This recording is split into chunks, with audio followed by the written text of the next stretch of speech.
जो सरकार ने बेच दिया है निजीकरण के नाम पर, हम उन संपत्तियों का अधिग्रहण करेंगे। श्री अखिलेश यादव जी की जो ड्रीम सोच है उसके बारे में वो क्या जानते हैं? महापुरुषों के आत्मसम्मान पर यह सरकार ठेस पहुंचाएगी तो आने वाला जो समय होगा वो योगी आदित्यनाथ की सरकार के लिए भी बहुत बेहतर नहीं होगा। और जिसने हिंदू मुसलमान, अगड़ा पिछड़ा, दलित, इस तरह का जाति और धार्मिक संघर्ष करा करके अपनी राजनीतिक बुनियाद को मजबूत करने की कोशिश करते हैं तो उन्हें स्वाधीनता आंदोलन से कोई लेना देना नहीं है। तत्कालीन मुख्यमंत्री अखिलेश यादव ने एक सपना देखा था। उस सपने के तहत गोमती रिवर फ्रंट की कहानी मैंने आप तक पहुंचाई थी कि किस तरीके से सरकार बदलने के बाद हजारों करोड़ का वो प्रोजेक्ट पानी की तरीके बह भी रहा है।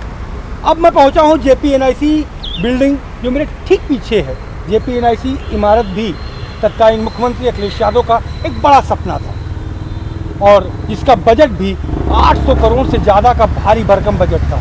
लेकिन जिस तरीके से सरकार बदली और सरकार बदलने के बाद वो बिल्डिंग में अब सांप बिच्छू जैसे लोग पाए जाते हैं, ये मैं नहीं कह रहा, ये सरकार के सरकारी विभाग की चिट्ठी बता रही है। क्योंकि जब JPNIC इमारत पर खुद अखिलेश यादव जाना चाहते थे, वहाँ पर जयप्रकाश नारायण की तिथि पर वहाँ पुष्प अर्पित करने, तो वहाँ जाने नहीं दिया गया और कहा गया कि आप न जाइए क्योंकि वहाँ पर सांप और बिच्छू हैं। आज इस पूरी कहानी से पर्दा उठाने के लिए समाजवादी पार्टी के सीनियर लीडर व पैनलिस्ट मनीष सिंह हमारे साथ मौजूद हैं। हम उनसे रूबरू कराते हैं। मनीष जी, बहुत बहुत स्वागत करता हूँ, आप जो है लाइव न्यूज एक्स पर आए। मेरा पहला सवाल आपसे ये कि JPNIC बिल्डिंग जैसी इमारत को बनाने का सपना या बनाने का जो ख्वाब अखिलेश यादव ने देखा था, आखिरकार इसके पीछे का कारण क्या था? 2013 में जब हमारे नेता श्री अखिलेश यादव जी ने देश के महान स्वाधीनता आंदोलनों से जुड़े हुए नायकों के बारे में, लोकतंत्र रक्षक सेनानियों के बारे में, महान समाजवादियों के बीच में बैठ कर के उन्होंने चर्चा किया और उनकी धरोहरों को सजोने के लिए अपने पार्टी के वरिष्ठ नेताओं के साथ उन्होंने गहन मंत्रणा किया। फिर एक बात निकल कर के आई कि जयप्रकाश नारायण जी के नाम पर अगर हम कन्वेंशन सेंटर बनाते हैं, उनकी धरोहरों को सजोने की कोशिश करते हैं। महान नेता जयप्रकाश नारायण जी समाजवादी आंदोलन के एक वह नायक हैं जिन्होंने स्वाधीनता आंदोलन से लेकर के एक समय की राजनीतिक परिस्थिति ऐसी उत्पन्न हुई कि देश के लोगों को लगा कि लोकतंत्र हमारा खतरे में है। उस परिस्थिति में जयप्रकाश नारायण जी ने अगुवाई किया और लोकतंत्र को बचाने के लिए उन्होंने सामंती सत्ता के सामने बिगुल फूंक दिया। लोकतंत्र को बचाया गया, लंबी लड़ाई ली गई।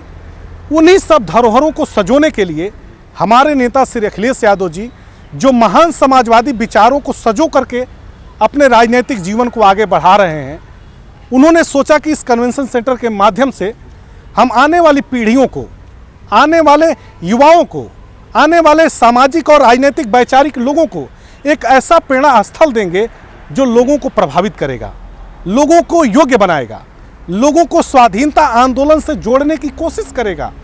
लोकतंत्र रक्षा में बचाने के लिए जो महान नेताओं ने कुर्बानियां दी, 20 महीने तक जेल में रहकर के यातनाएं सही, उन लोगों के बारे में जानने का एक अवसर मिलेगा। हमारे नेता ने तकरीबन 865 करोड़ से ऊपर की लागत का एक ऐसा कन्वेंशन सेंटर बनाया जो आज भले ही योगी आदित्यनाथ की सामंती सत्ता के सामने उदासीन दिखाई दे, लेकिन इस बिल्डिंग ने योगी आदित्यनाथ की सरकार के सामने अपना सीना तान करके यह सवाल कर रही है कि योगी आदित्यनाथ जी, आपने हमारे भले ही कन्वेंशन सेंटर को जो 10% काम बचा हुआ है उसको आपने पूरा नहीं किया, लेकिन महान समाजवादियों के, स्वाधीनता आंदोलन के नायकों के, लोकतंत्र रक्षा के सेनानी जो रहे हैं, उनकी धरोहरों को जीवंत करते हुए आपकी आंखों में आंखें डाल के हम बात कर रहे हैं। एक बात बहुत स्पष्टता के साथ हम कहना चाहते हैं कि योगी आदित्यनाथ जी लोकतंत्र सेनानियों के बारे में या स्वाधीनता आंदोलन के नायकों के बारे में क्या जानते हैं? श्री अखिलेश यादव जी की जो ड्रीम सोच है उसके बारे में वो क्या जानते हैं? श्री अखिलेश यादव जी ने अपने महापुरुषों को राजनीति से परे रखा। उनको कभी भी राजनीतिक उपयोग के लिए या राजनीतिक लाभ के लिए महापुरुषों के विचारधारा को कभी उन्होंने उपयोग में नहीं लाया।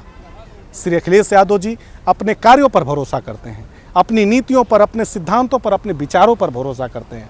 श्री अखिलेश यादव जी महापुरुषों को भारत की आत्मा मानते हैं। हमारी भारत माँ ने जितने भी महापुरुषों को पैदा किया, उन्होंने भारत की अस्मिता की रक्षा के लिए अपने प्राणों की बलि दी, जेलों में यातनाएं सही। इस बात को योगी सरकार को महसूस करना चाहिए कि अगर महापुरुषों के आत्मसम्मान पर यह सरकार ठेस पहुंचाएगी तो आने वाला जो समय होगा वो योगी आदित्यनाथ की सरकार के लिए भी बहुत बेहतर नहीं होगा। अगर बात करें, आप कह रहे हैं कि केवल 10% ही काम रह गया था इसे पूरा करने का, तो 10% का काम का मतलब ये बताता है कि बिल्डिंग में महज कुछ ही चीज़ें रह गई होंगी। तो क्या लगता है कि इसे पूरा किया जा सकता था? सरकार तो आती जाती रहती है, पर ये तो धरोहर जनता की थी। देखिए, तकरीबन उस बिल्डिंग के पूरे परिप्रेक्ष्य को आप देखने की कोशिश करेंगे, 1200 से ऊपर उसमें हम गाड़ियां खड़ी कर सकते हैं। वर्ल्ड क्लास उसमें ऑडिटोरियम है, 2000 से ऊपर लोग बैठ सकते हैं। और हम अपने नेता के बारे में जब चर्चा करते हैं ना, तो हमें गर्व महसूस होता है। श्री अखिलेश यादव जी ने जब एक्सप्रेसवे का निर्माण किया तो हिंदुस्तान ही नहीं, दुनिया की एक पहली ऐसी सड़क थी जिस सड़क का टेस्टिंग जो है हरक्यूलिस विमान उतार करके श्री अखिलेश यादव जी ने किया था। उसी तरह से जब JPNIC को आप देखेंगे, तकरीबन 17-18 माले का ये बिल्डिंग है, उसके जब ऊपरी तल पे आप पहुंचेंगे तो इमरजेंसी लैंडिंग के लिए हेलीकॉप्टर तक को उतारने की उसमें व्यवस्था श्री अखिलेश यादव जी ने किया था। योगी आदित्यनाथ जी को विकास से क्या लेना देना है? धार्मिक ध्रुवीकरण करेंगे, जातीय ध्रुवीकरण करेंगे, सामाजिक ध्रुवीकरण करेंगे, जातियों को जातियों से, पंथों को पंथों से, भाषाओं को भाषाओं से लड़ाने की कोशिश करेंगे। योगी आदित्यनाथ जी को क्या पता है कि JPNIC में क्या है? JPNIC में भारत के नायकों की आत्मा बसती है। और आपको भारत के नायकों की आत्मा से क्या करना है?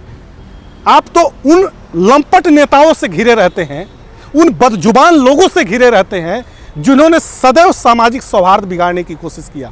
अपनी बदजुबानी से सामाजिक और राजनीतिक चीज़ों को पूरी तरह से एक दूसरे से लड़ा करके सत्ता हासिल करने की जुगत में लगे रहे। श्री अखिलेश यादव जी से सीखना चाहिए। श्री अखिलेश यादव जी ने लखनऊ को मेट्रो दिया, एयरपोर्ट से लेकर के मुंशी पुलिया तक। श्री अखिलेश यादव जी जब 2017 में सत्ता छोड़ करके जा रहे थे तो उस समय एयरपोर्ट से लेकर के मेट्रो हमारा मुंशी पुलिया तक था। आज के समय में एक पाया यह सरकार नहीं जोड़ पाई है, एक पाया भी मेट्रो को आगे नहीं बढ़ा पाई है। तो हम तो योगी आदित्यनाथ की सरकार के बारे में जानते हैं। ऐसे महापुरुषों और महानायकों का इन्होंने सदैव अपमान किया है। ये स्वाधीनता आंदोलन के नायकों के बारे में ना तो उनके बारे में कभी चर्चा करते हैं, ना ही उनके बारे में कुछ नया करने की कोशिश करते हैं। इसलिए कि ये महानायक जो थे वो समाजवादी आंदोलन से जुड़े थे, वो समता की बात करते थे, समानता की बात करते थे, एकता की बात करते थे, अखंडता की बात करते थे। वहीं इनकी मात्र जो संगठन है RSS, जो 1925 में बनती है और जिसने हिंदू मुसलमान, अगड़ा पिछड़ा, दलित, इस तरह का जाति और धार्मिक संघर्ष करा करके अपनी राजनीतिक बुनियाद को मजबूत करने की कोशिश करते हैं, तो उन्हें स्वाधीनता आंदोलन से कोई लेना देना नहीं है। ये भी कहते हैं कि हमने लोकतंत्र रक्षा के लिए हमने जयप्रकाश नारायण जी के साथ हमने जेलों में यातनाएं सही हैं। तो अगर आपने जयप्रकाश नारायण जी के साथ यातनाएं सही हैं इंदिरा गांधी जी की इमरजेंसी के खिलाफ, तो इतने बड़े महापुरुष के सम्मान में JPNIC जो श्री अखिलेश यादव जी ने बनाया था, 10% काम बाकी रह गया। जब यह सरकार में इतनी कुवत नहीं है कि 865 करोड़ से ऊपर की लागत की बनी हुई JPNIC 10% काम पूरा कर सके, तो ये महापुरुषों का और महानायकों का कैसे सम्मान करेंगे? आपके नेता जयंती के अवसर पर वहाँ जाना चाहते थे, उन्हें रोका गया, पत्र भी जारी किया गया कि वहाँ पर सांप बिच्छू है। ऐसा क्या था? हालांकि वो रुके नहीं और बड़े यंग हैं आपके नेता, आनंद के चले गए वो, लेकिन जिस तरीके से रोका गया उसके पीछे की मंशा क्या समझते हैं कि आखिरकार क्यों रोका जा रहा है? क्या था जो छिपाया जा रहा है? श्री अखिलेश यादव जी के राजनीतिक कुवत से भारतीय जनता पार्टी और योगी आदित्यनाथ की सरकार डरती है। श्री अखिलेश यादव जी सिर्फ उत्तर प्रदेश की राजनीति के नेता नहीं हैं, अक्स भी हैं और आईना भी हैं। श्री अखिलेश यादव जी जब राजनीतिक कार्यक्रम करते हैं, सामाजिक कार्यक्रम करते हैं, तो युवाओं के बीच में, किसानों के, मजदूरों के, छात्रों के, महिलाओं के बीच में जब उनके संवाद होते हैं, तो संवाद के समय में श्री अखिलेश यादव जी जब जनता से बात करते हैं और जो जनता के तरफ से उत्साह मिलता है, यही तो योगी आदित्यनाथ की सरकार को खलता है। इसलिए कि हमारे नेता योगी आदित्यनाथ की तरह से नजरें चुरा के बात नहीं करते हैं। योगी आदित्यनाथ जी के मंच से भाषण देते समय आप गौर करिएगा, योगी आदित्यनाथ कभी जनता से आई कांटेक्ट नहीं करते हैं। और हमारे नेता श्री अखिलेश यादव जी बिना पन्ना देखे, बिना पन्ने की तरफ झांके योगी आदित्यनाथ की तरह से पढ़ के भाषण नहीं करते। योगी आदित्यनाथ के तो जो मातहत हैं उनको लिखित एक पर्चा पकड़ाते हैं। हमारे यहाँ हमारे नेता के पास कोई पर्चा पर्ची नहीं रहती है। हमारे नेता ने जो कहा है वह किया है, और जो किया है वही वो जनता के बीच में अपनी बातें रखते हैं, और उन बातों पर जनता मुहर लगाती है। जब लोकसभा के चुनाव का परिणाम आया तब उत्तर प्रदेश ही नहीं, देश की राजनीति के लोगों ने महसूस किया कि श्री अखिलेश यादव जी समाजवाद का जो झंडा है उसको कितना बुलंद कर चुके हैं। उत्तर प्रदेश की 25 करोड़ आबादी जब श्री अखिलेश यादव जी के साथ संवाद करती है, बात करती है, चाहे छात्रों का आंदोलन हो, कर्मचारियों का आंदोलन हो, मजदूरों का आंदोलन हो, महिलाओं का आंदोलन हो, किसानों का आंदोलन हो। आपने देखा किसान आंदोलन में 750 से ऊपर किसानों की जानें चली गई। इसी उत्तर प्रदेश के लखीमपुर खीरी में एक गृह राज्य मंत्री के लड़के ने थार गाड़ी किसानों पर चढ़ा दिया।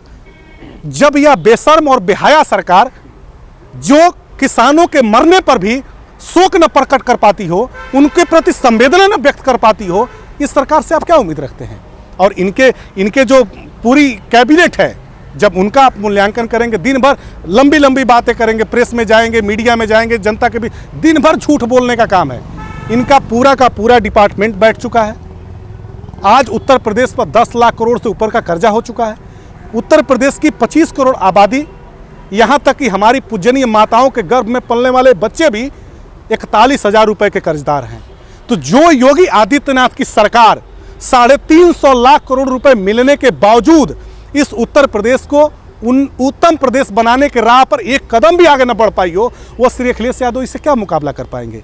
श्री अखिलेश यादव जी जनता के दिलों में रहते हैं, गांव गरीब, खेत खलिहान, किसान मजदूर के बीच में रहते हैं, उनसे वो संवाद करते हैं। और वही एक ऐसा वर्ग है जिसने पीडीए के पराक्रम और पुरुषार्थ के बल पर श्री अखिलेश यादव जी को देश की राजनीति में भारतीय जनता पार्टी को सत्ता से बदलने के लिए, सत्ता से हटाने के लिए वह पूरा खाका तैयार किया है कि योगी आदित्यनाथ की पूरी कैबिनेट अब बिलबिला रही है। मेरा अगला सवाल ये कि कभी उसको नज़दीक से अंदर जाने का प्रयास किया या नज़दीक से देखा क्या इमारत को? जो इमारत 800 करोड़ से ज़्यादा के भारी भरकम बजट से बनाई गई हो, आज वो जर्जर की हालात पर है, लीज पर देने की बात की जा रही है। हमारे नेता ने बहुत स्पष्टता के साथ योगी आदित्यनाथ की सरकार से कहा कि जिस दिन एलडीए बेचेगा उस दिन एक बार हमें जरूर बता देगा। हम लोग गांव-गांव जा करके, समाजवादियों के बीच में जा करके, किसानों, मजदूरों, छात्रों के से आह्वान करके, चूंकि वो हमारे लिए सिर्फ एक कन्वेंशन सेंटर नहीं है, हमारे महापुरुषों का आत्मसम्मान है, हमारे महापुरुषों की उसमें आत्माएं हैं, उनसे जुड़ी हुई जो जानकारियां हैं जो हम अपनी भावी पीढ़ी को देने चाह रहे थे, वो सारी चीज़ें उसमें हैं। तो हम उसको एक ऐसे हेरिटेज के रूप में, एक ऐसे धरोहर के रूप में जो हम आने वाली पीढ़ियों को सौंपना चाहते हैं।